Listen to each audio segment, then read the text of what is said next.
Estábamos cantando, seguiré a Jesús, tomaré hoy mi cruz, los desprecios con Él sufriré. Y algún día feliz, con los santos en luz, para siempre su gloria tendré. Eso es precisamente lo que vamos a estar viendo en esta mañana, en estos pasajes hermosos en el libro que nos encontramos. Les invito a que abran sus Biblias conmigo en Apocalipsis, capítulo 1.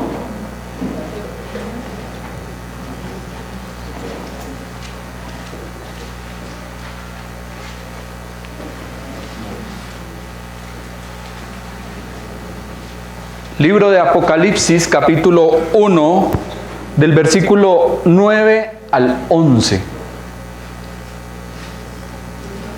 Si ya lo tiene, diga amén. ¿Todos? Amén. ¿Sí? Listo. Vamos a darle observación al texto, a la palabra de Dios.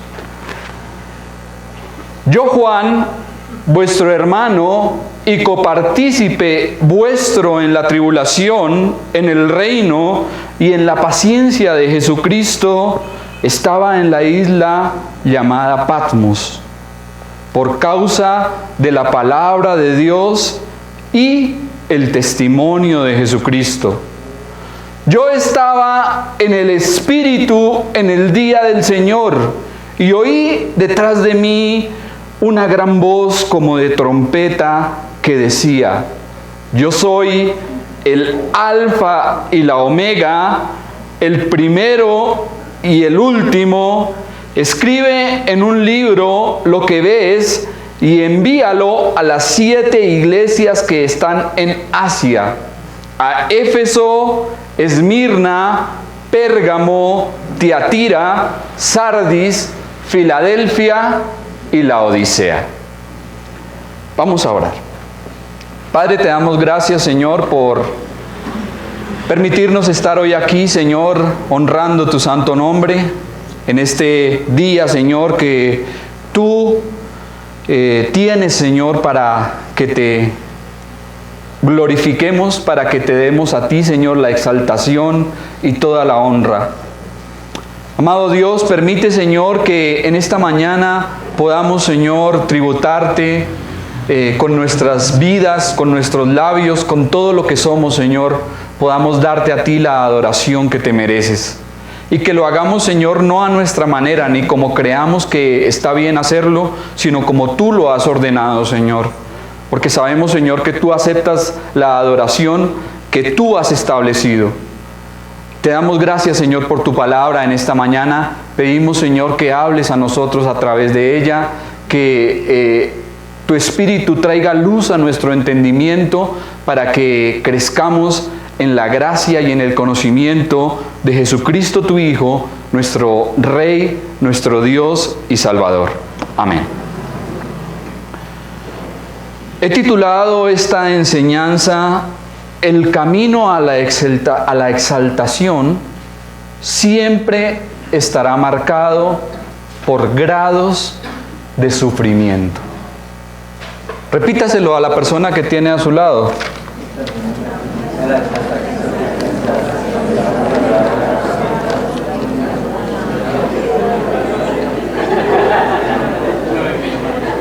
El camino a la exaltación siempre estará marcado por grados de sufrimiento.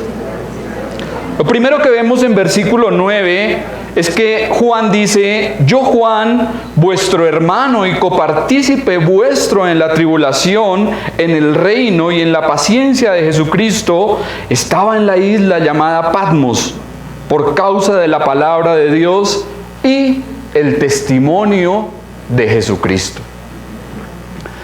En este pasaje vemos que la persona y quien recibe la visión se identifica a sí mismo como Juan. Se trata del apóstol que escribió el Evangelio y las cartas que llevan su nombre. Es ese sencillo y humilde pescador, hijo de Zebedeo y hermano de Jacobo, también conocido como el discípulo amado, y quien tuvo el privilegio de recostarse al lado de Jesús en la última cena. Ahora, cuando recibe la visión, era un anciano de más de 90 años, con amplia autoridad. Ahí tenemos una imagen 1, mi hermano.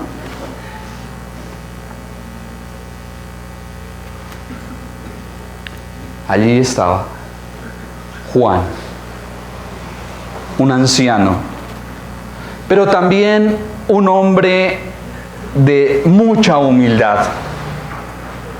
Es evidente que los lectores sabían con toda certeza quién les escribía y que se trataba de Juan, probablemente el único sobreviviente de entre los testigos oculares del Señor.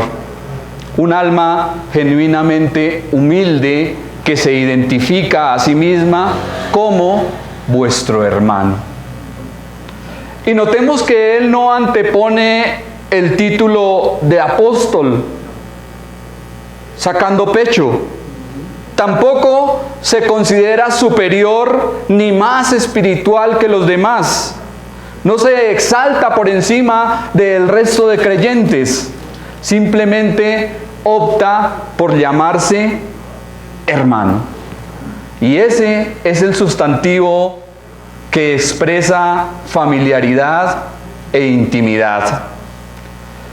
La grandeza del carácter no la dan los títulos, sino las acciones que se practican. Y hermano es el calificativo más noble y sublime que un creyente puede anteponer a su nombre. Yo no sé, pero cuando yo llego a la congregación, me gusta cuando algunos se acercan y me dicen, ¿cómo está mi hermano? ¿Sí? Por encima de cualquier cosa que le puedan decir a uno, la palabra hermano es un calificativo muy especial, porque nos hace iguales, nos hace todos a la misma altura, al mismo nivel en la familia de Dios. Y hoy en día, en que tantos buscan sobresalir y se hacen llamar como los apóstoles, los profetas, los salmistas, los reverendos, los patriarcas, ¿cuánto debían aprender de Juan? Quien sencillamente prefiere que le digan hermano. Pero veamos que también es copartícipe en la tribulación, en el reino y la paciencia de Jesucristo. Es decir, que él mismo era participante en común de las tribulaciones y sufrimientos que experimentaban los demás hermanos. Personalmente, Juan recibió su propia dosis de padecimiento, dificultad y tribulación. Y todos los cristianos debemos experimentar sufrimiento. Todos. De alguna forma, en alguna medida. Tal vez unos en un grado más alto que otros, pero todos debemos experimentarlo. En un mundo hostil que se opone diametralmente a lo que creemos y a lo que vivimos, el sufrimiento debe ser algo normal en la vida del cristiano. La referencia que hay aquí no es a la tribulación escatológica que precederá la venida en gloria del Mesías, sino a la tribulación momentánea que ha soportado la iglesia a través de toda su historia. ¿En el mundo tenemos aflicción? Claro que sí. Luchas, pruebas, dificultades, sí, pero no son comparables a la tribulación sin precedentes de la cual habla nuestro Señor, la que ha de venir sobre el mundo entero y que es una tribulación que nunca se ha experimentado jamás.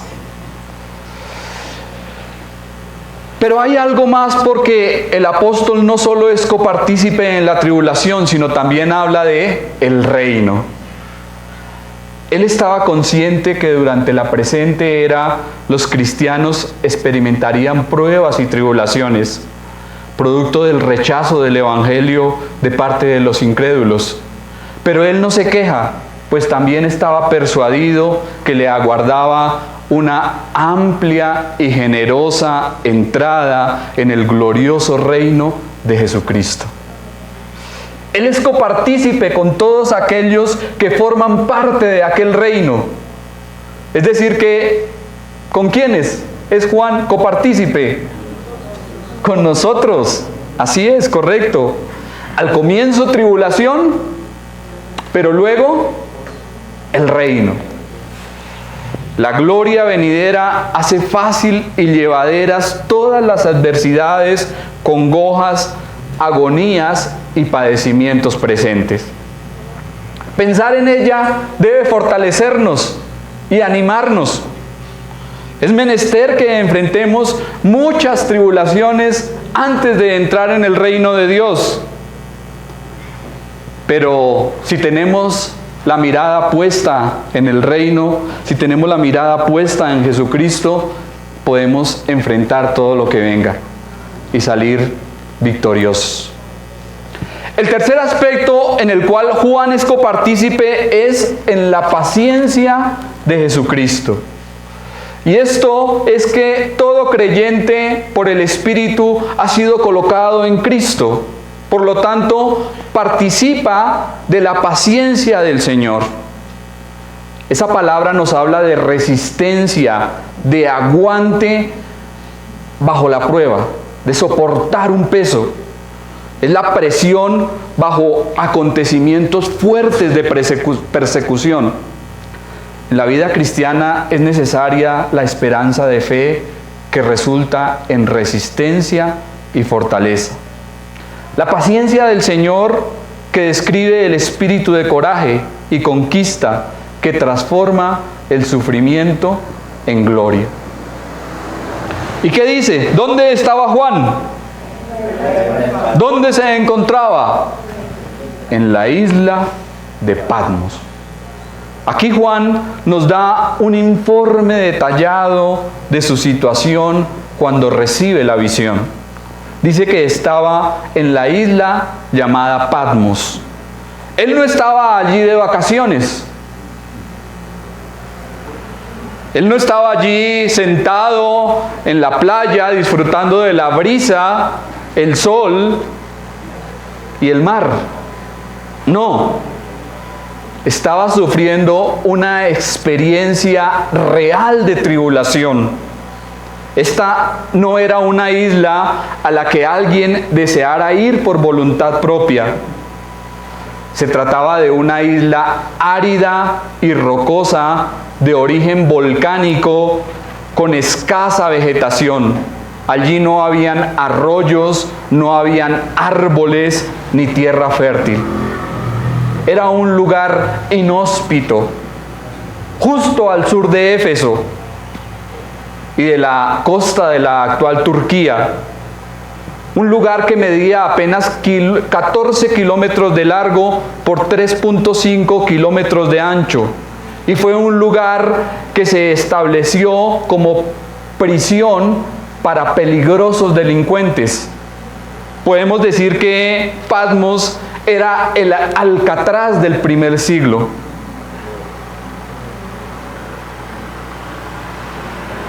Y estar allí equivalía a estar en Siberia en pleno invierno.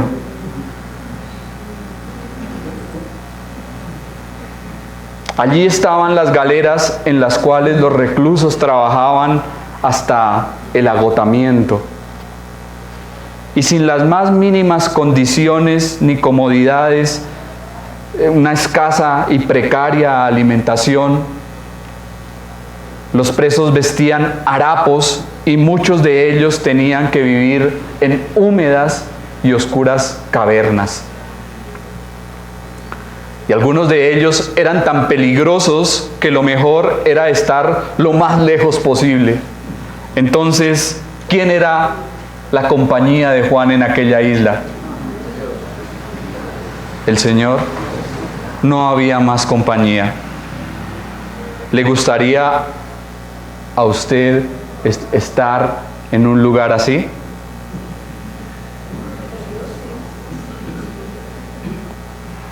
Pues Juan a sus 90 años llegó a ese sitio precisamente por haber cometido algún delito o por ser un malhechor.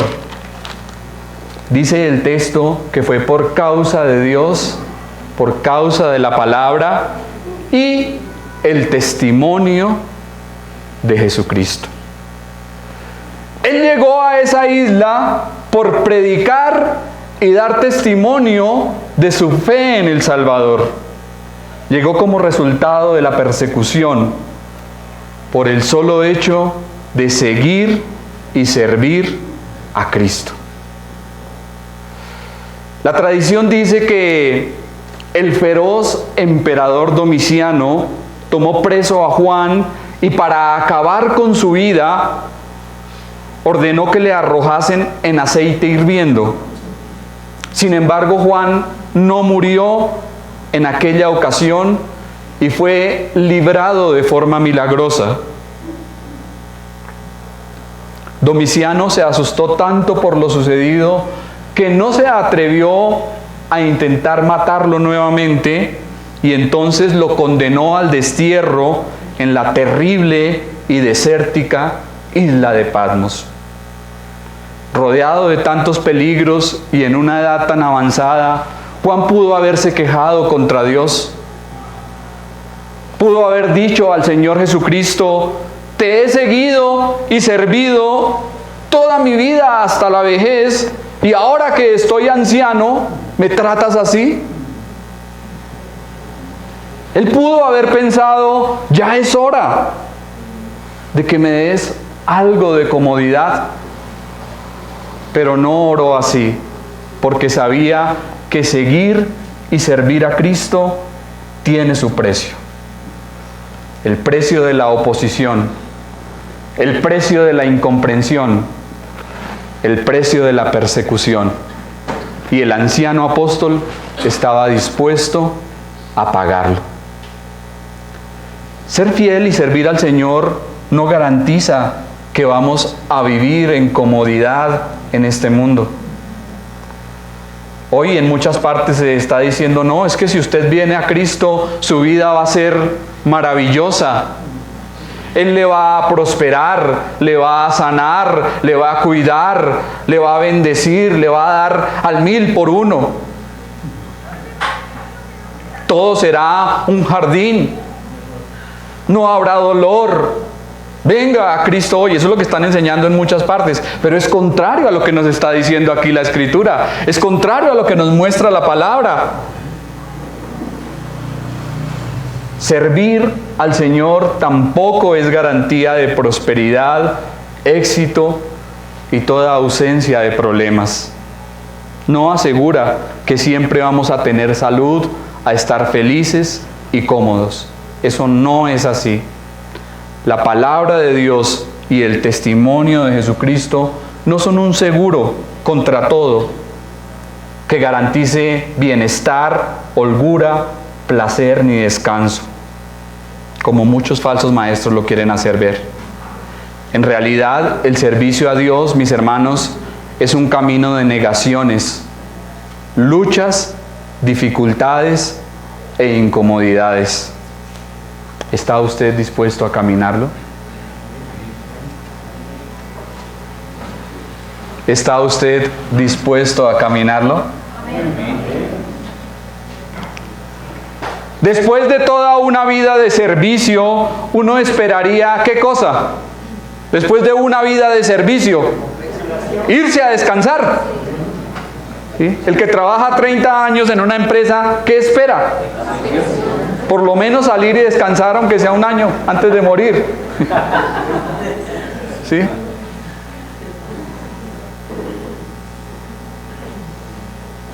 Juan tal vez de pronto podía aspirar a paisajes relajantes, playas exóticas, lugares paradisíacos de mar, sol, brisa y playa.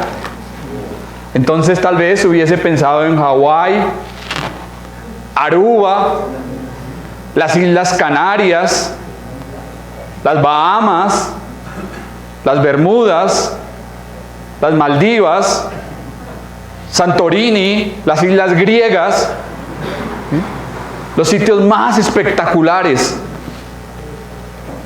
Pero no, él estuvo dispuesto a ir a la isla de Patmos. Imagen 3.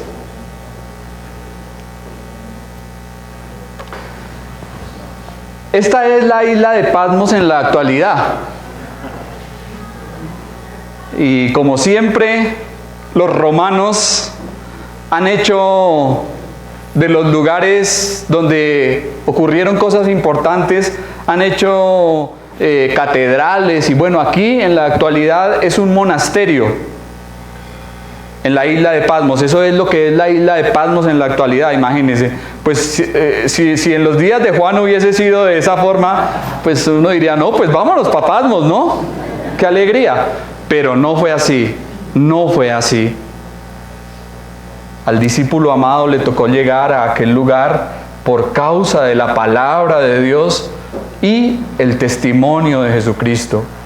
Y sin embargo, a pesar de la edad y las tribulaciones en aquel cruel, inhumano e inclemente lugar, recibió la revelación más gloriosa, la revelación más importante que hombre alguno haya tenido antes, la revelación de Jesucristo. ¿Sabe Dios sacar provecho aún de las peores cosas y recompensar fielmente a quienes le han servido? Versículo 10 y 11. ¿Qué dice? Yo estaba en el Espíritu en el día del Señor y oí detrás de mí una gran voz como de trompeta que decía: yo soy el Alfa y la Omega, el primero y el último. Escribe en un libro lo que ves y envíalo a las 7 iglesias que están en Asia: Éfeso, Esmirna, Pérgamo, Tiatira, Sardis, Filadelfia y Laodicea. Al decir yo estaba en el Espíritu en el día del Señor, Juan no dice que estaba en el Espíritu Santo en un día domingo o en algún culto dominical en la isla de Patmos. Allí no había iglesia, tampoco había creyentes. Además, Juan estaba lleno del Espíritu también de lunes a sábado. De manera que lo que dice es que por el poder del Espíritu fue transportado de una manera sobrenatural de la esfera material a la celestial, donde recibió la revelación de Jesucristo para ser registrada en este libro. Los eventos que estaba por ver tienen relación con lo que la Biblia llama el día del Señor en el Nuevo Testamento y el día de Jehová en el Antiguo. Es decir, el día marcado por la soberanía real de Cristo. A diferencia del día domingo, el cual se le conoce en la Biblia como, ¿cómo se le dice? El primer día de la semana. El día del Señor entonces es una referencia al periodo de tiempo en el cual Dios derramará su juicio sobre este mundo incrédulo e impondrá su gobierno soberano. Se trata del día venidero del Señor. Sin duda Juan experimentó, podemos decir, un éxtasis similar al de Pedro en Hechos de los Apóstoles, en donde fue transportado, fue llevado espiritualmente para ver y recibir las escenas que han de ocurrir cuando Cristo establezca su reino y tome las riendas de este mundo. De esta forma, el Salvador estaba llevando a cabo aquello que había dicho a Pedro acerca de Juan. ¿Qué había dicho? ¿Recuerdan cuando él estaba allí al lado del Señor y Pedro de una manera algo envidiosa le dijo: bueno, ¿qué de este? ¿Cuál fue la respuesta de Jesús? Si yo quiero que Él quede, hasta que yo venga, ¿qué a ti? O sea, si yo quiero que Él esté hasta mi venida, ¿a ti qué te importa, Pedro? ¿Sí? En otras palabras, no te metas. Eso no es de tu incumbencia. ¿Qué a ti? Y aquí el Señor estaba cumpliendo eso, porque Juan estaba viendo detalladamente la venida del Señor. Y lo estaba haciendo en espíritu, es decir, en la inspiración, iluminación y claridad espiritual. Y la primera experiencia de Juan en el espíritu en el día del Señor, ¿qué fue? ¿Qué escuchó? Una gran voz como de trompeta. Esto significa que era un sonido ¿cómo? Fuerte, claro, algo que se podía escuchar completamente. Generalmente en el Antiguo Testamento el sonido de las trompetas era una convocatoria, un llamado a reunión para asuntos de suma importancia. Entonces aquí no nos dice que fue una voz de trompeta, fue como de trompeta, como de trompeta. Y esa voz retumba a los oídos de Juan y le dice: yo soy el Alfa y la Omega, el primero y el último. Y esta es la forma como se identifica esta potente voz. ¿Quién sería? ¿Quién estaba hablando? No podía ser alguien distinto de Jesucristo, quien encierra todo, el eterno y el preeminente Dios. Luego el Señor manda a Juan escribir la visión en un libro. Todo lo que vio tenía que ser comunicado a las 7 iglesias mencionadas. Imagen.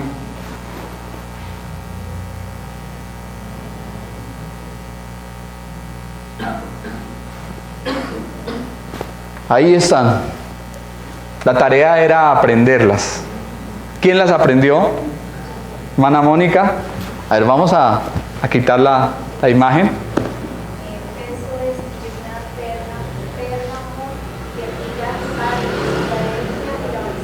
Bien. ¿Alguien más? ¿Quién más hizo la tarea? No, tenemos que aprenderlas. Éfeso, Esmirna, Pérgamo, Tiatira, Sardis, Filadelfia y Laodicea. 7 iglesias en la provincia romana de Asia Menor. Dijimos que no se trata del continente, era la provincia romana llamada Asia Menor. Y lo que el anciano apóstol estaba por recibir es el libro del Apocalipsis. Ahora él sabe que debe registrar todo lo que estaba por ver en este libro que tenemos hoy con nosotros, el cual debía ser enviado a las 7 iglesias.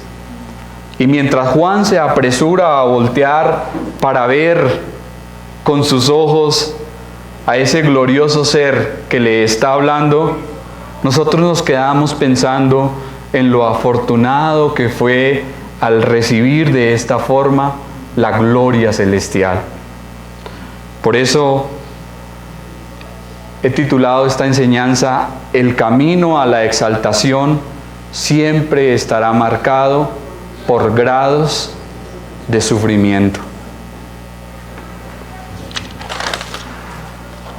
En resumen y aplicación de estos pasajes, mis hermanos, notemos la sencillez y la humildad de aquel discípulo amado, quien a pesar de la edad, del tiempo, de ministerio, de los títulos, pide que se le llame hermano. Un verdadero siervo de Cristo jamás se exalta por encima de sus hermanos en el Señor. Jamás se cree superior ni más que los demás. Un verdadero siervo del Señor es aquel que tiene un concepto de Él que debe tener. Por otra parte, al confiar en Jesús debemos tener claro que también somos copartícipes en la tribulación, en el reino y en la paciencia de Jesucristo.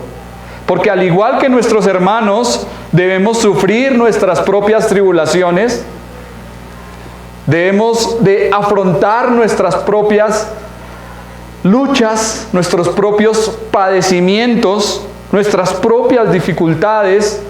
El mundo siempre se opondrá a lo que somos y a lo que creemos. Pero hay algo más. También entraremos en el glorioso reino de Jesucristo y estaremos con aquellos que harán parte de Él. Porque además participamos de la paciencia del Señor, es decir, de la capacidad de aguantar y de resistir bajo la prueba. Si al hermano Juan le correspondió llegar como recluso a la cruel e inclemente isla de Patmos, ¿hasta dónde estaría usted dispuesto a llegar por causa de la palabra de Dios y del testimonio de Jesucristo? No, yo me voy para Aruba. Yo me voy para una isla paradisíaca a disfrutar de la playa y del sol. ¿Hasta dónde estaría usted dispuesto a ir por la palabra de Dios y por el testimonio de Jesucristo? ¿Solo a los sitios de comodidad, placer, confort, o también a donde deba padecer, sufrir y aguantar? No nos cansemos, pues, de hacer el bien, porque a su tiempo segaremos si no desmayamos. Nuestro buen Señor sabe recompensar fielmente a quienes le sirven en integridad y valor. Al discípulo Juan le premió con una revelación gloriosa de su poder, su majestad y su esplendor. Le permitió verle y oírle en su estado glorificado.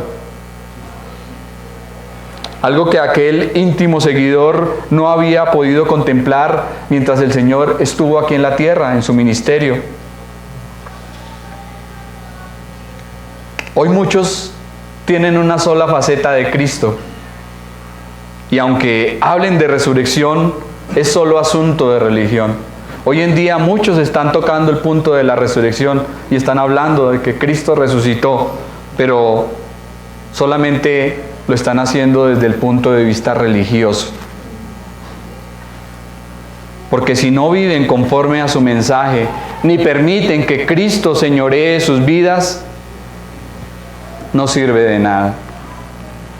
Muchos desean lo que Él puede dar, pero no quieren ir en pos de Él, llevando su cruz cada día. Muchos quieren la gloria, pero no el sufrimiento. No quieren la tribulación que la vida cristiana representa. Muchos quieren el cielo, pero no las demandas necesarias para entrar en él. Quieren religión, pero no vidas rendidas a Cristo. Esperan el paraíso, pero no las negaciones y las luchas que debemos soportar para entrar en él.